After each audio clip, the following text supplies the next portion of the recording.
learning Likkutei Sichot, Volume 2, Shelach, and we're in chapter 4. But let's recap. So there were three different things that the Rebbe said in chapters 1, 2, and 3. The first chapter he asked the question of why did Moshe Rabbeinu only daven for Yeshua? If he really felt that there was a danger, he should have davened for all of them or not send them at all. We talked a little bit about that. In the second chapter, what? Yeshua was his Talmud. Okay, so the others are not important to you. And if they're going to do something terrible, you don't want to daven for them. It's on the base of Yiddishkeit. In any case, the second one was that when it comes to Avos Yisrael, like every other mitzvah, the Yetzer Hara doesn't tell you all at once to do the opposite, but rather it slowly picks away at the way you do the mitzvah until it turns you upside down. So it's a gradual process. And the third one was to say that there are individuals whose work in the world is to detach from the world. And he gave us an example. Their work in the world is to elevate themselves from the world. They don't work in the world itself. They go to a higher level. Their whole thing is ratzot. It's all run to God. And he gave us the example of Shammai, who unlike Beis Hillel, unlike Hillel himself, was always in a state of, as it were, detaching from the world. And he gave us one example of it, that when it came to converting someone, which is a very big mitzvah, so Shammai rejected him. Shammai did not want to have anything to do with him. And what did he push him with? He pushed him with the, what did you call it yesterday? The yardstick. The yardstick. Why did he push him with the yardstick? He was telling him, look, you're interested, you should be interested in a world that's mundane, keeping mitzvahs in the mundane reality. He says, I'm not here for that. That's not my business.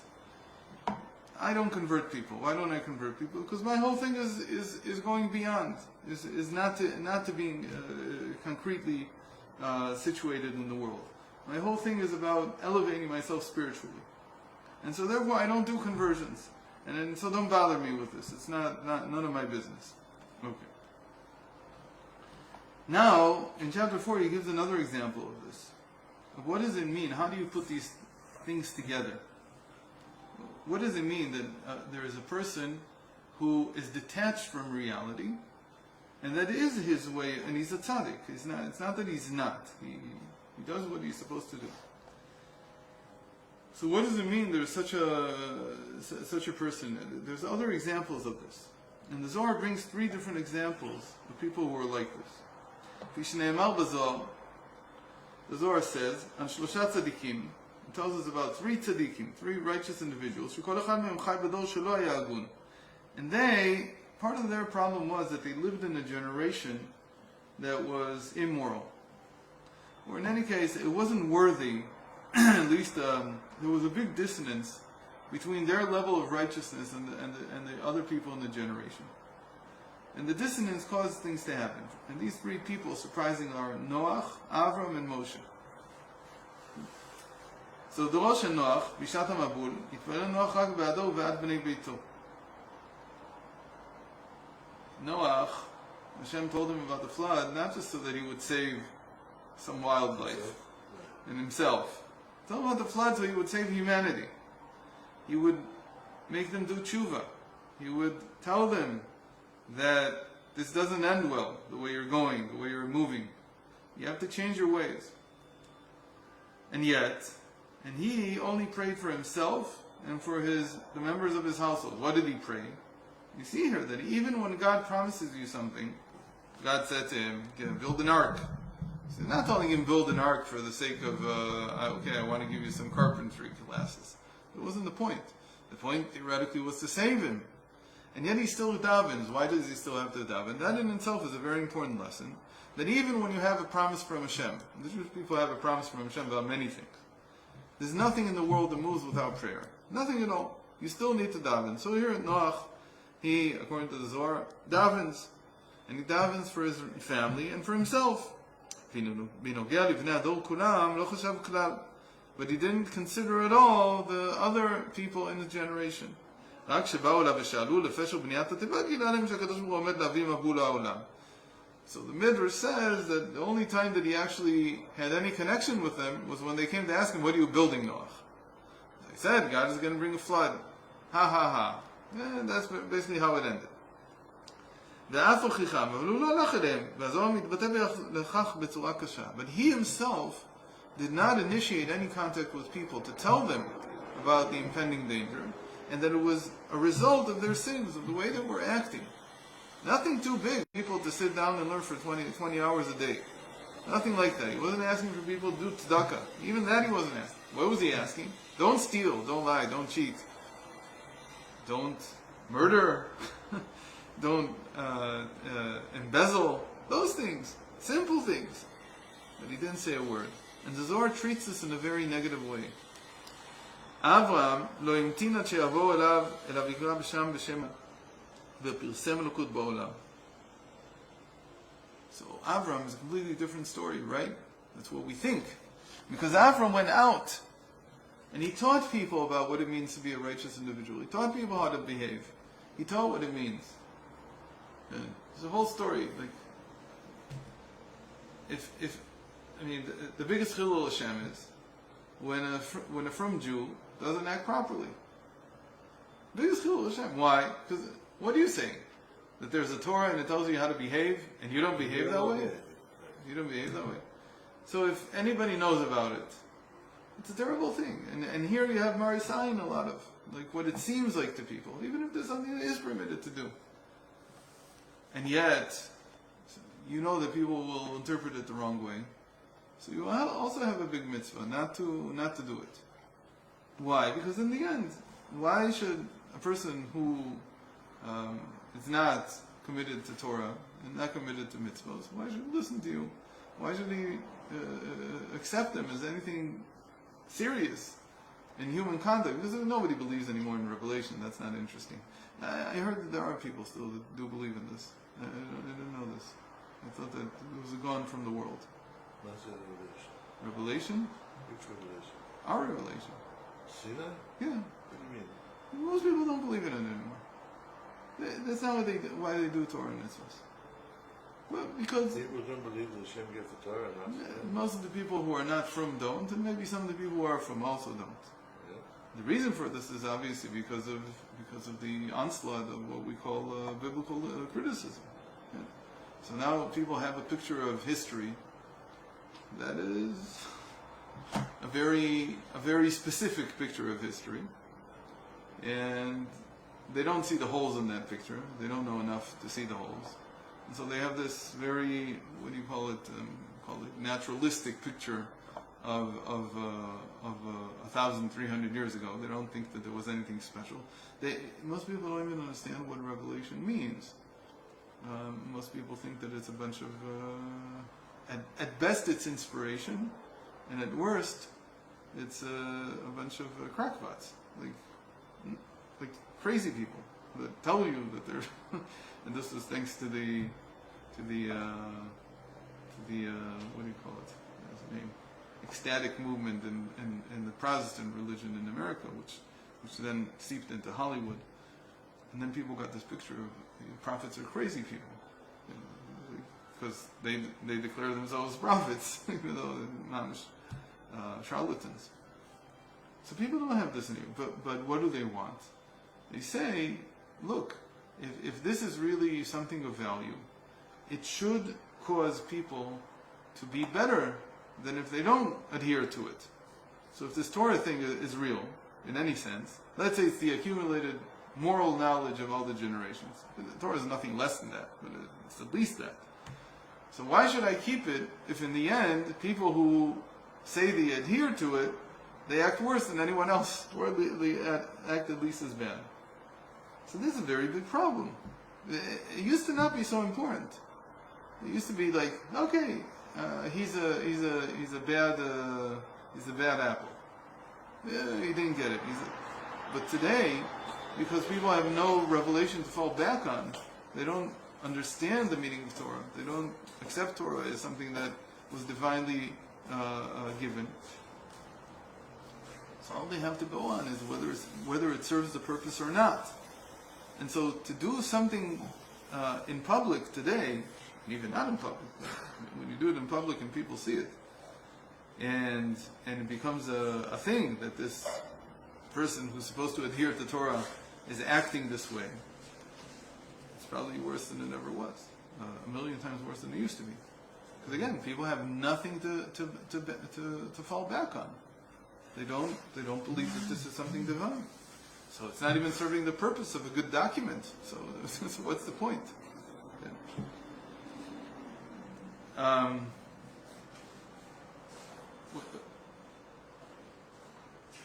The fact that people that aren't from take the high ground, the moral high ground, is nothing new. That existed with the Romans, and that existed with all the idolaters. Every single one claimed that Yiddishkeit, the Judaism, was an inferior form of morality. Every single one. That's not new. But today it's much worse. It's not that it's an inferior form of morality. It's that we at least have something that we believe in. You don't believe in anything. And they say to the from people, because look at the way you're acting. You don't believe in the thing that you follow itself. Anyway, so he says Avram, you would think, was very different in this, and he went around and he publicized belief in one God and taught people how to act, and everything was good. Still, look at this. למרות זאת, התבטאה עבודתו בעשיית צדיקים. He was focused on people being completely righteous. What does that mean? ואילו עבור אלו שאינם צדיקים לא יתפלל. And those who weren't completely righteous, he didn't daven for them either. It's like Noach in that sense. Very surprising. But that's how he was. Where do we see this? בשעת גזירת סדום, ביקש מהקדוש ברוך הוא אולי יש צדיקים בתוך העיר. When God told him that he was going to destroy Sodom and Gomorrah and the other three cities in the plain of the Dead Sea. And there wasn't a Dead Sea there yet. Water lake. So Abram only prayed for the tzaddikim. He only told Hashem, what if there are 10 tzaddikim there? 10 righteous people. So if there are 10, I have to save them. And if I save them, okay, everybody else can come aboard, right? But that's all he focuses on. And when you read it, and after you've learned Hasidus, you've got to go like, wait a minute, there's something wrong here. There's something wrong with this picture. What do you mean you're only davening for the tzaddikim? There's no other claims after that? There's nothing to say after that?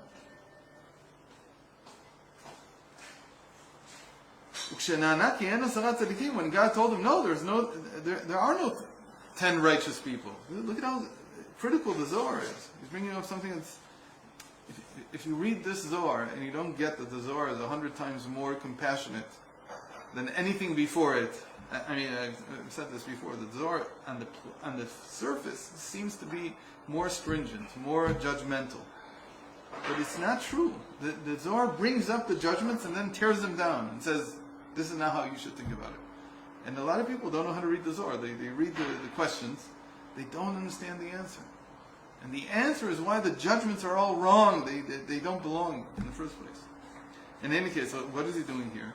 He's being judgmental on Avram because he's trying to teach us real compassion. What does real compassion mean?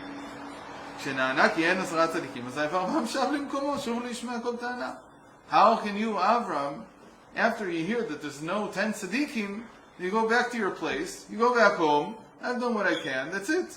What do you mean? There's nothing more to say? You should have davened for the regular people.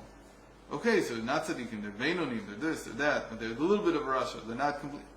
They're a terrible Russia. What do you want, Hashem? You don't want tshuva? You don't want people to change? It doesn't say a word. But Moshe was different. But Moshe Rabbeinu, who's a very important figure in the Zohar, because his soul speaks to Rashbi, and he calls him there the faithful shepherd, or the shepherd of faith. When the Jewish people sinned to God, Moshe Rabbeinu made the demand. Not just he He demanded it. It wasn't just a prayer. He demanded that God forgive everyone. Gam l'rishayim, including those who had committed. So Moshe can say this because even before he was told by God, Moshe gave them an order to go and kill the people who had instigated the whole thing with the golden calf. So they killed 3,000 people that day. Moshe knows the difference between what can be saved and what can't be saved. But in general, the ones that cannot be saved are very, very few. If you're talking about 600,000 Jews that were males that were then, it's 0.5%. He says sometimes you can't save 0.5%. But the majority, it doesn't matter that they all worship the calf. It doesn't matter that they were all idolaters at that moment. It doesn't matter that they all rejected the Torah they just received 2 minutes ago. Moshe davens for them. It doesn't just daven. He says, if you're not going to forgive us, I'm not here. I'm gone. Imagine Abraham saying something like that. Imagine Noach saying, I'm not building an ark. I'm saying, why? Because they can't fit everybody in the generation in the ark. You can't build an ark that big. You have to forgive the world. You have to come teach us tshuva. You have to go. That never crosses his mind. By Avram, it's like, okay, so what's no, he goes home. It's finished. I did what I can. Because I can only save, I only know how to save people if they're tzaddikim, they're righteous. Moshe Rabbeinu says, I know how to save everyone except for a few. And those few I'll take care of. But after I've done what I need to do, you, Hashem, have every responsibility to save everyone. And it doesn't matter what level of observance they have and so on. Not only did he not act like Noah, who was only advocating for himself. Moshe Rabbeinu gave the demand. He said, if you don't save everyone, I'm leaving. You can erase me from the book you've written. משה רבנו סיכן עצמו לטובת כל ישראל, ולמרות שעל פי שכל, על פי טעם ודעת, אין מקום להתפלל חוטאים בעגל ובזדון. מסתכל משה ברצון עז ומסירת נפש של למעלה מטעם ודעת, גם עבורם, ורק הנהגה זו מכונה בזוהר הקדוש נשמתה דאורייתא, שלמו כדקאיות. וזו הדרך שלאחר מתן תורה, וזה סימנו של ראיה מהמנה. So, Moshe took a tremendous risk, because he's praying for people who maliciously worship the golden calf, and yet he's willing to not just pray for them. But he's willing to sacrifice himself. When it says, "Erase me from your book," it means erase me from history. It's as if I never existed. It's not just that I'm losing my life now. There will be no memory of me whatsoever, because that's the Torah's blueprint of the world. So taking him out of there means that he's not going to exist at all. And only this type of behavior is described in the Holy Zohar as, which is the soul of the Torah, as the way that wholeness should be, meaning the way that a upright individual should be. This is the only type of behavior that's acceptable. And that's the path that we have once we've been given the Torah. Meaning Avram, the reason we're comparing it to Avram is because Avram, even though he had all the mitzvos, he didn't have the Torah. There was something missing. And the thing that was missing was what Moshe Rabbeinu received when he received the Torah, these 1,000 lights we call it. These 1,000 lights of mercy, of compassion. Mani Gadol, Ufad Lacha Matan Torah Mistaken Leman Klal Yisrael, the leader of the generation, especially after the giving of the Torah, is willing to sacrifice himself for the general good of the Jewish people. And you could even say that now it's different here, that there is no exception to the rule. There's always an exception to the exception, right? There's always an exception. There was one person that the Rebbe was not willing to ever meet. One Jew, and he was never willing to meet him, even though he tried to meet him a couple of times. More than one. What? Huh? There was more than one. So I know of one. בין אם השכל מסכים לזה ובין אם לאו, אינו מסתגר בתיבה עם בניו ואשתו נשי בניו איתו.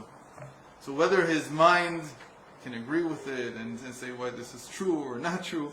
In the end, he doesn't close himself up in his ark with his children, with his wife, with his grandchildren, not grandchildren, but with his the wives of his sons. And then he doesn't think at all about the rest of the Jewish people. He doesn't ask for mercy over them. Mishum shehem v'chulu v'chulu, because they are, and you could say whatever you want. They are this, they are that, they are the other thing. They don't deserve my prayers. And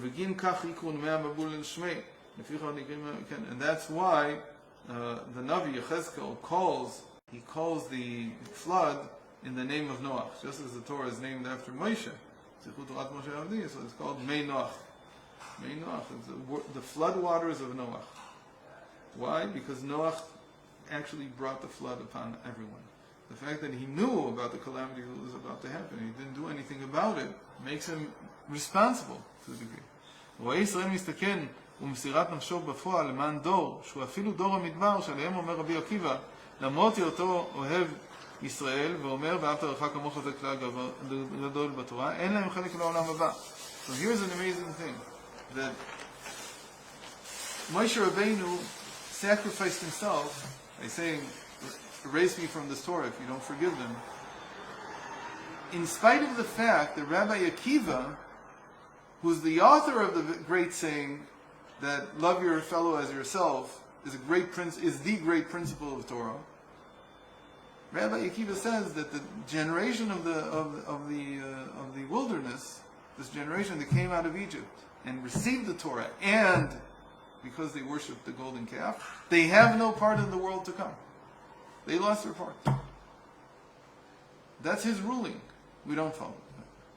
But in the Mishnah, in the Sanhedrin, that's what he says. How come we don't follow this? So there's a medrash that says, Moshe Rabbeinu Aroya Ne'eman Moser Nafsho Gam Avuram, because Moshe Rabbeinu gives himself for them. He continues to protect them after his death. How? Hu nish'ar b'midbar b'glalam. It says Moshe Rabbeinu could have, he had the ability to overturn God's decree.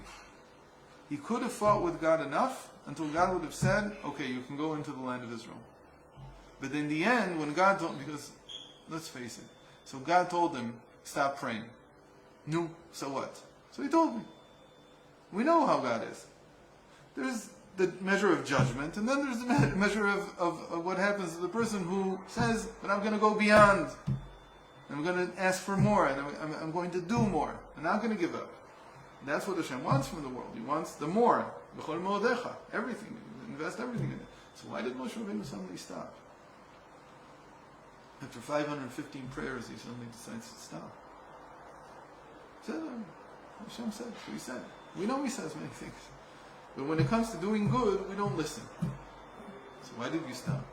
So the Medrash says, an incredible Medrash in the Midbar Rabbah, it says on the pasuk, "Tzidkat Hashem asar mishpatav im Yisrael."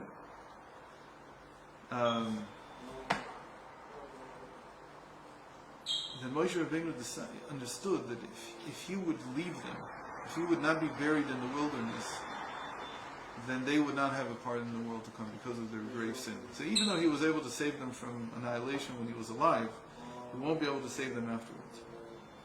And so he had such self-sacrifice that he said, I won't go into the land of Israel.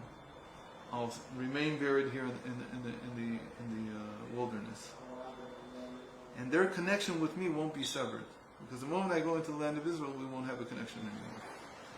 And so he was willing to do that, to forsake his greatest mission, which was to go into the land of Israel, and his greatest craving, all to save them. And so we don't follow Rabbi Akiva's ruling. Rabbi Akiva's ruling is true if Moshe Rabbeinu was not there. But because he is buried there with them, because of that, he saves them. He's able to save them from that annihilation from the world to come. שמשה רבנו נשאר במדבר כדי להביא את דור המדבר איתו. That he brings them with him. It's not a well-known medrash, but that's what the medrash says. I think at the end. So tomorrow, meaning on Sunday, God willing, that we'll learn on Sunday. So we'll finish now understanding why Moshe Rabbeinu davened only for Joshua. Now we'll understand what was going on. I understood that he didn't let him Raja Yosef. No, that's not true. Not at all. Raja Yosef. That's not true. Who No. didn't What are you receive? talking about? So who did he receive? Paris. Raja Yosef didn't receive. It's not true. Absolutely not true. He wrote to him. It's not true. Yeah, but receiving was up. Something else. I don't know. But he was in contact with him. I don't know if it worked out for whatever reason. Dennis never went to the Rebbe. He tried a few times. He never went. No? He tried. I'm telling you, he tried. How could he not guddle like that? He wouldn't. How could he even think that? I don't understand. It's not shaykh to a person of the Rebbe's stature at all. And Rabbi Yosef is not. So what's happened to your Bitcoin? It wants me to buy more. It came back down so I could buy more.